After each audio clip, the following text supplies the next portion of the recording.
Bom dia, a paz do Senhor.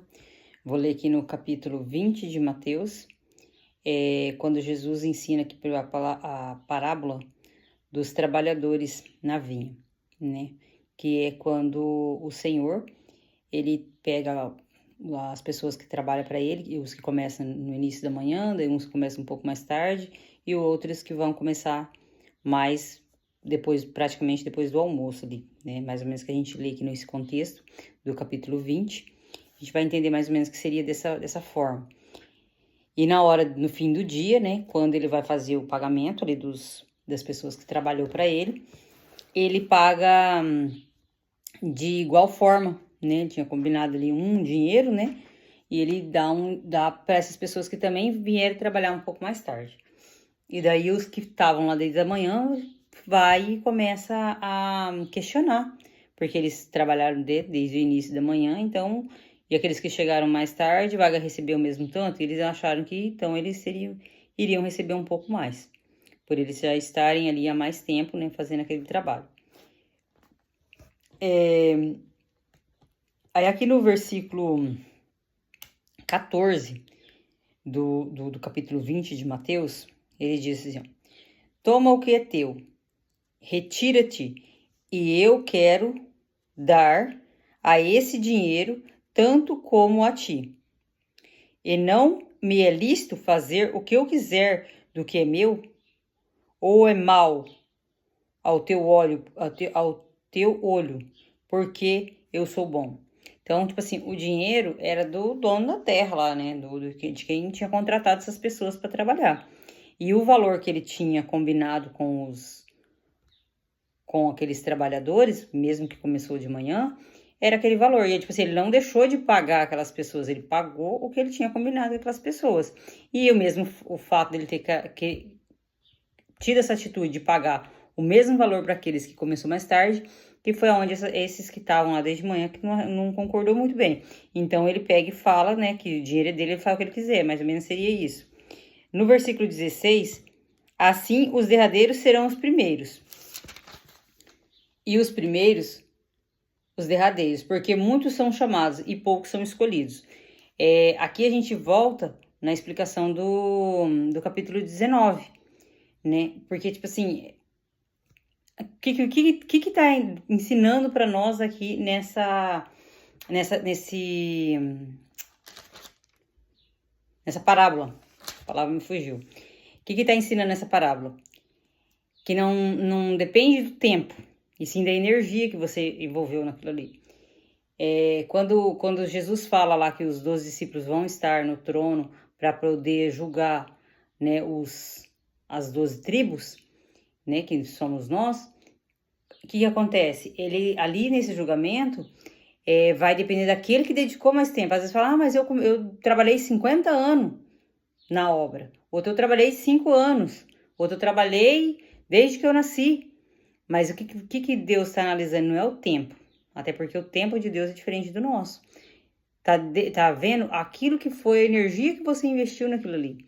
E aí o céu, o trono, o dinheiro, no caso desse fazendeiro aqui, é dele. Ele vai fazer conforme a vontade dele. Então, os primeiros podem ser os derradeiros e os derradeiros podem ser os primeiros. Então, os últimos podem ser os primeiros podem ser os últimos, ou vice-versa. E isso não cabe a nós, e sim a Deus. O que cabe a nós é nós fazer nossa parte, né? E aí ele deixa claro aqui, ó, porque muitos são chamados, mas poucos são escolhidos. Então, todos nós somos chamados, mas poucos é escolhido por Deus. Então, é por isso que a gente tem que ter essa clareza, né, de que a gente tem que fazer a nossa parte e não importa qual vai ser o pagamento, qual vai ser o acerto final, né? E sim fazer aquilo que cabe a você fazer. Porque aquilo que não cabe a nós fazer, não vai adiantar você fazer a mais para poder conseguir. O que é nosso é nosso. E o que nós tem que fazer é nós tem que fazer. E aí Jesus explica também ali no capítulo 20 o pedido dos filhos de Zebedeu, que a mãe vem e pede para que quando eles forem para a mesa, né, para onde essas cadeiras que estão separadas no trono, as cadeiras dos 12 discípulos, ela pede para que os filhos dela fiquem um de um lado e o outro do outro. Mãe, né? Mãe querendo ser mãe, querendo que o filho seja ali o destaque.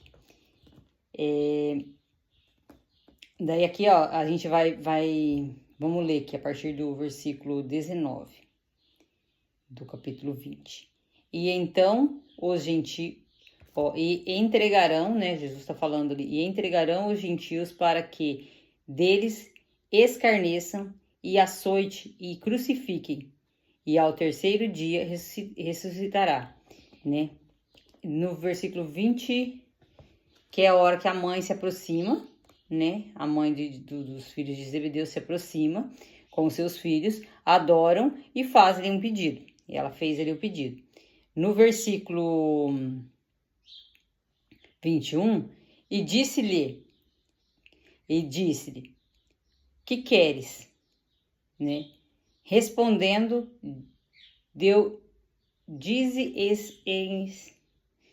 que esses meus 2 filhos se assentem à sua direita e o outro à sua esquerda no teu reino. Então, aquela onde ela pede, né, para que os filhos dela se assentem.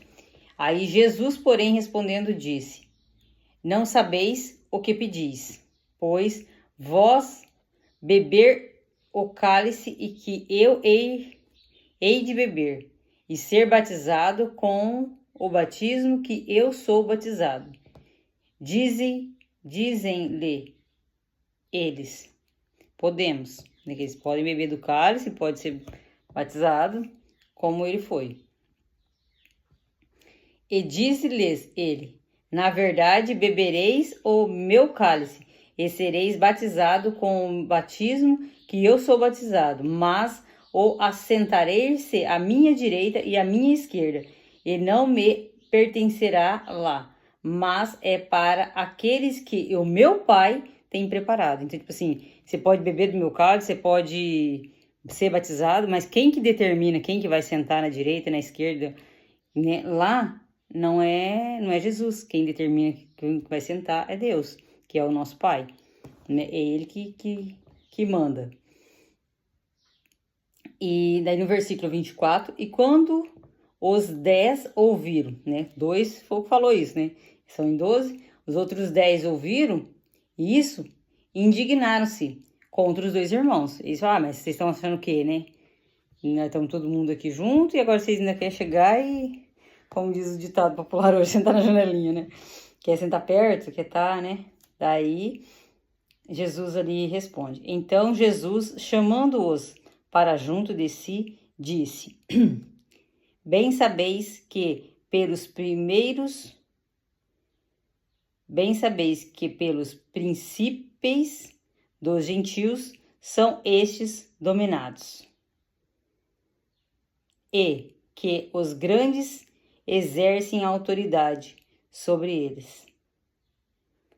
Não será assim entre vós, mas todo aquele que quiser entre vós fazer grande, que seja o vosso serviçal. E qualquer que entre vós quiser ser o primeiro, seja o vosso servo.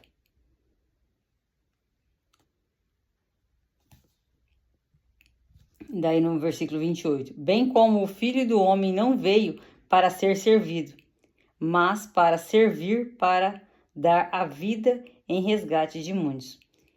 Então aqui Jesus está explicando que, tipo assim, trazendo para o mundo atual hoje, o que acontece? Todo mundo quer estar num grau de autoridade, né? Às vezes a gente vê pessoas aí que se matam para poder estar na frente de um poder, né?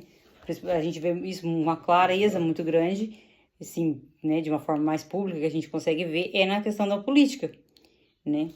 A questão política, tipo assim, porque eles se veem, aqui Jesus fala, né? Que se vê como gentios, porque eles se vê como autoridade, tipo assim, por isso que muitas vezes a gente vê um prefeito, um vereador, um governador, um presidente, que ele tá naquele cargo e ele se vê como autoridade, tipo assim, as pessoas estão abaixo dele. E aí, isso é o formato desse mundo aqui, de poder desse mundo. Então, ele está sobre tudo, eles estão sobre a autoridade. Mas, quando a gente se refere ao reino de Deus, as coisas não funcionam dessa forma. Como deveria ser, né? Os governantes, os nossos políticos, os nossos governantes, eles deveriam entender que eles não estão lá porque eles são os bambambam. Eles estão lá porque eles têm que servir nós. Porque nós, né, população, é que fazemos a geração ali de renda, né? Porque a prefeitura não vende produto, não gera renda. Quem que gera renda? Quem gera renda é os empresários, a população que faz as compras, e isso gera renda que é destinado aos órgãos públicos, e os órgãos públicos que deveriam servir, está ali na função de servir a população. E quando eles... Só que, lógico, a gente sabe que, né, o mundo já é maligno, então as coisas não funcionam dessa forma. E sim, eles estão como autoridade. E isso, Jesus explica aqui nesses versículos, que fala que, no caso desses meninos que querem estar mais próximos, porque eles estão enxergando essa mesa, esse trono, como autoridade. E essa autoridade da terra. E lá no céu não é dessa forma. Lá no céu, quem está lá está para servir. Então, aqui, né, a gente vê isso bem claro no versículo 27. Que qualquer que entre vós quiser ser o primeiro, que seja o vosso servo. Então, quer dizer, se a gente se colocar no lugar de servir o outro, e não no lugar do vosso serviçal ali, né? Quer ser grande, né? O que ele quer ser grande, ele vai querer que o outro serve ele, né? E aquele que quer... Porque o reino de Deus é assim, né? Ele funciona dessa forma. E aí ele fala que é como ele, né? Bem como o filho do homem, que não veio para ser servido, né? Jesus não veio na terra para que as pessoas servissem ele. Jesus veio na terra foi para servir. Ele veio para servir para quê? Para dar vida em resgate. Ele deu a vida dele para resgatar muitos. Né? Não vamos dizer, foi por todos, mas como, né, a gente tem o livre-arbítrio, nem todos querem aceitar esse sacrifício que ele fez. Então ele deixa claro aqui que ele veio para resgatar muitos. Aí depois, logo após, ele fala também dos cegos de Jericó, né? E no versículo 29, e saindo eles de Jericó, seguiram uma grande multidão. E eis que 2 cegos, assentados juntos ao caminho, ouvindo Jesus passar, clamaram, dizendo: Senhor, filho de Davi, tem misericórdia de nós. Né? Eles estavam sentados na beira da estrada e viu aquela multidão passando, e entenderam que Jesus estava passando por ali, e eles pedem a misericórdia. E a multidão os repreendia, para que se calassem. Eles, porém, cada vez clamavam mais, dizendo: Senhor, filho de Davi, tem misericórdia de nós. As pessoas falam: para com a gritaria, né? Calma aí, não sei o quê. E eles continuaram clamando. Quando a pessoa sabe o que quer, né? Ninguém consegue calar. E daí no versículo 23, Jesus parando, chamou-os e disse: O que queres que eu te faça? Porque você vê, aqui a gente tem uma clareza de que Jesus ele não invade a vida de ninguém. Ele pergunta: o que você quer que eu faça? Né? Por quê? Porque é importante a gente ter essa decisão. Por que é importante? Porque a gente teve o livre-arbítrio. Então você tem essa liberdade de falar o que realmente você quer, de clamar a Deus. E quando você clama, né, a gente tem um exemplo aqui de quando você clama, você é ouvido. Você é ouvido e a pergunta vem direcionada, né? Vem direcionada ali. O que queres que eu te faça? O que aquela pessoa queria, aquelas pessoas, né, que seriam 2. E disseram-lhe eles: Senhor, que os nossos olhos sejam abertos.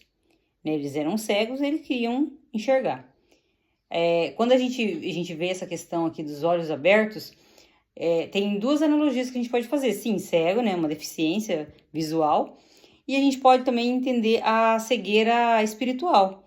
Porque muitas pessoas, às vezes, né, ela enxerga, né? Tá vendo que aqui tem um papel, tá vendo que aqui tem um livro, tá vendo que tem um celular. Ela tem essa visão, só que ela não tem a visão espiritual, ela não consegue visualizar a grandeza, a beleza, os propósitos, né, de Deus. Então ele pede ali e ele fala que ele quer que os olhos dele sejam abertos. Então a gente não sabe se ele estava falando dos olhos espirituais ou dos olhos naturais dele. Então Jesus responde: movido pela íntima compaixão, tocou-se nos olhos, e logo viram eles e seguiram. Então, tipo assim, fala que eles viram e seguiram. Tanto a gente pode entender como uma cegueira natural, né? Física, né? Que eles viram e seguiram, mas eles podiam ter seguido cego também, porque eles iriam seguindo a palavra, eles iriam, mas assim, eles vieram e eles seguiram, viram e seguiram. Então, tipo assim, eles também podem ter tido aqui o conhecimento, a clareza do mundo, né, do que era aquele movimento e ter seguido Jesus. Assim como a gente, quando ouve uma palavra, ouve uma pregação, e os nossos olhos se abrem para aquele movimento, né, de uma igreja, de uma pregação, né, daquelas pessoas, e você fala, não, eu quero seguir, e você vai seguir esse movimento, né, isso quando seus olhos espirituais estão abertos. Então, a gente tem que saber o que pede, por isso que é importante a gente saber qual a necessidade que a gente tem, para a gente poder, quando tiver a oportunidade, e saber o certo o que você realmente quer, porque imagina se Deus chega hoje e te pergunta, o que queres que eu te faça, né? E aí você não tem essa clareza do que você quer que Deus te faça para você. Então é importante a gente ter essa clareza, é importante a gente ter intimidade com Deus para saber também o que é necessário. Porque às vezes a gente fala, eu queria tanto ter isso, ter aquilo, e depois quando você começa a aprofundar na palavra de Deus, você vê que aquelas são só coisas superficiais, que não faz sentido, talvez, quantas outras coisas, assim, que a gente, às vezes, você queria, as coisas materiais, e aí, quando você consegue comprar, quando você consegue adquirir aquilo nem faz sentido, às vezes você nem mexe mais e deixa lá pra lá, então, a gente saber que realmente é importante, né, pra vida da gente, e buscar aquilo que realmente faz sentido. Estamos aí com o capítulo 20 de Mateus.